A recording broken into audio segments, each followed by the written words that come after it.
అనుగ్రహం లభిస్తుంది. విష్ణు ఆలయాలలో ఉదయం పూట అర్చనలు చేసి నివేదనలు చేసి వాటిని పిల్లలకు పంచుతారు. దీనిని బాలభోగం అని పిలుస్తారు. భోగితో ముగుస్తుంది. సూర్యుడు మకర రాశిలో ప్రవేశం చేసే భోగి వరకు, సంక్రాంతి ముందు రోజు, ధనుర్మాసం కొనసాగుతుంది. ఆలయాల్లో పండుగ వాతావరణం నెలకొంటుంది. వైష్ణవులు ధనుర్మాస వ్రతానికి శ్రీకారం చుడతారు. విష్ణుమూర్తికి ప్రీతికరమైన మాసం ధనుర్మాసం. గోదాదేవి, అండాళ్, మార్గళి వ్రతం పేరుతో ధనుర్మాసమంతా విష్ణు వ్రతం చేపట్టి స్వామిని కీర్తించింది.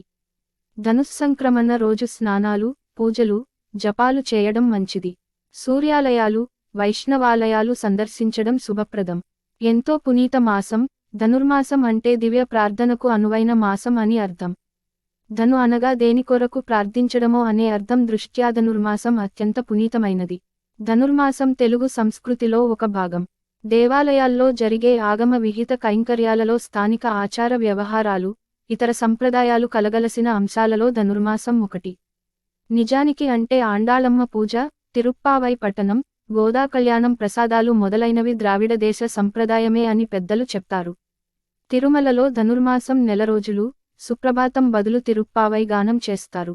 సహస్రనామార్చనలో తులసీదళాలకు బదులు బిల్వపత్రాలను ఉపయోగిస్తారు. శయన బేరంగా ఈ ధనుర్మాసంలో రజిత శ్రీకృష్ణ స్వామిని అర్చిస్తారు. ఇది తిరుమలలో జరిగే సంప్రదాయం. బ్రహ్మముహూర్తంలో పారాయణం. ఈ ధనుర్మాసంలో ఉభయ సంధ్యలో ఇల్లు శుభ్రం చేసి దీపారాధన చేయటం వల్ల మహాలక్ష్మి అనుగ్రహం లభిస్తుంది. దరిద్రం దూరం అవుతుంది. ఈ మాసంలో ప్రతిరోజు బ్రహ్మముహూర్తంలో పారాయణం చేసిన వారు దైవానుగ్రహానికి పాత్రులగుట తథ్యమని శాస్త్రవచనం. సాక్షాత్ భూదేవి, అవతారమూర్తి అయిన అండాళ్ రచించిన దివ్య ప్రబంధమే తిరుప్పావై. ద్రావిడ భాషలో తిరు అనగా పవిత్రమైన, పావై అనగా వ్రతం, ప్రబంధం అని అర్థం. వేదాల ఉపనిషత్తుల సారమే తిరుప్పావై అని మన పూర్వాచార్యులు ప్రస్తుతించి ఉన్నారు. ఉపనిషత్తులే గోదాదేవి నోట సర్వ సులభరీతిలో వెలువడినాయని, తిరుప్పావై మహావిష్ణు పాద పద్మాలను అందుకోవటానికి మార్గదర్శకాలని చెప్పబడింది. ఈ మాసంలో విష్ణువును మధుసూదనుడు అనే పేరుతో పూజించి, మొదటి 15 రోజులు చక్కెర పొంగలి లేదా పులగం స్వామికి నైవేద్యంగా సమర్పించాలి.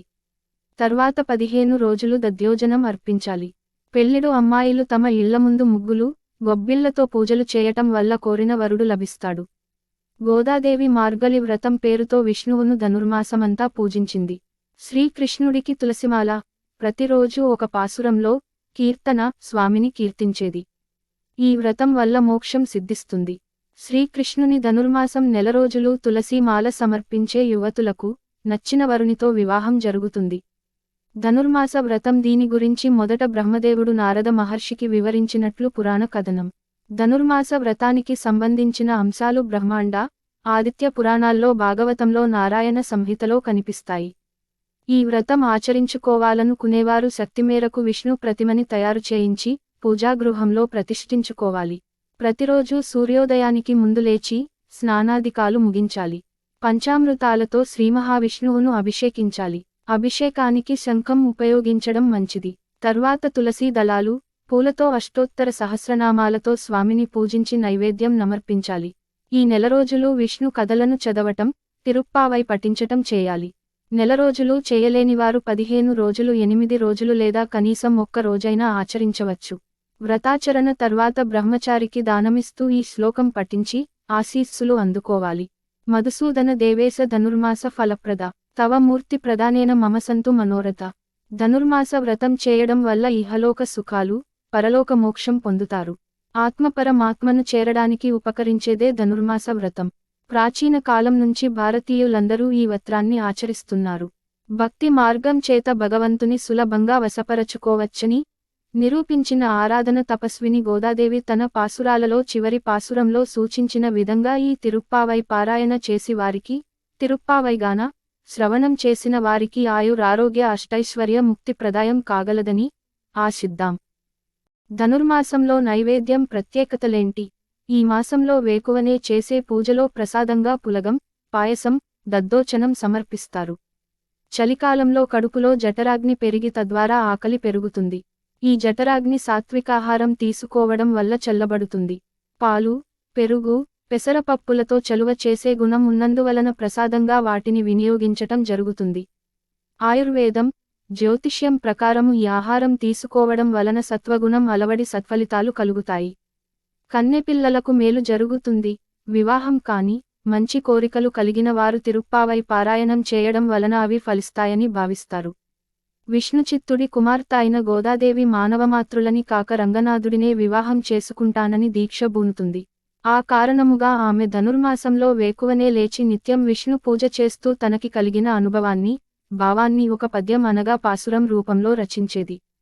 అలా 30 పాసురాలను ఆ మాసంలో రచించి వాటిని విష్ణువుకు అంకితం చేసింది. వెంటనే విష్ణువు ప్రత్యక్షమై ఆమెను శ్రీరంగం రమ్మని చెప్పగా ఆమె కోరికపై ఆమె తండ్రి గోదాదేవిని తీసుకుని శ్రీరంగం చేరి రంగనాథ స్వామితో వివాహం జరిపిస్తాడు. వివాహం జరిగినంతనే గోదాదేవి రంగనాథుని పాదాల చెంత మోకరిల్లి స్వామిలో కైంకర్యం అయిపోతుంది. ధనుర్మాసంలో వివాహాలు ఎందుకు చేయరు? రవి ధనురాశిలో ప్రవేశించి మకరంలోకి వెళ్లే సమయమే ధనుర్మాసం. ధనుస్సు, మీనంలో రవి ఉన్నప్పుడు, రవి రాశి అయిన బృహస్పతిలో ఉన్నప్పుడు ఏ శుభకార్యం జరపకూడదు. కేవలం పండుగ వాతావరణంతో అంతా సంతోషంగా, ప్రశాంతంగా ఉండగలుగుతారు.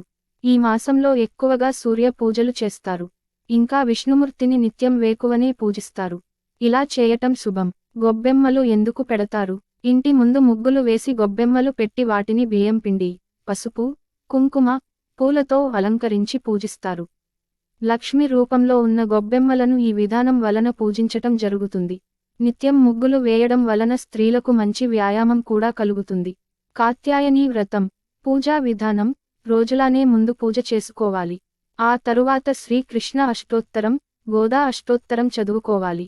రంగనాథ అష్టోత్తరం కూడా చదివితే మరి మంచిది. ముందుగా ప్రార్థన చదవాలి. ఆ తరువాత వరుసగా తనయ చదవాలి. తిరుప్పల్లి యోళుచ్చి చదివేటప్పుడు ప్రారంభం కదిరవం చదవకుండా అది మొత్తం ఒక్కసారి చదివాక రెండవసారి చదివినప్పుడు కదిరవంతో కలిపి చదవాలి. తనయ చదువుతూ 9, 10 తనయలు 2 సార్లు చదవాలి. చివర తిరుప్పల్లి యోళుచ్చి సంపూర్ణం అని చదవాలి. ఆ తరువాత ప్రార్థన చదవాలి. ఆ తరువాత గోదాదేవి తనయ చదవాలి. ఆ తరువాత పాసురములు చదవడం ప్రారంభించాలి. పాసురములు చదివేటప్పుడు మొదటి పాసురము 2 సార్లు చదవాలి. అలా మొత్తం అన్ని పాసురాలు రోజు చదవాలి. అలా వీలు కాని వారు మున్నిడి పిన్నిడిగా చదవాలి. అంటే మొదటి పాసురంలో ఒక లైను, చివర పాసురంలో ఒక లైను చదవాలి.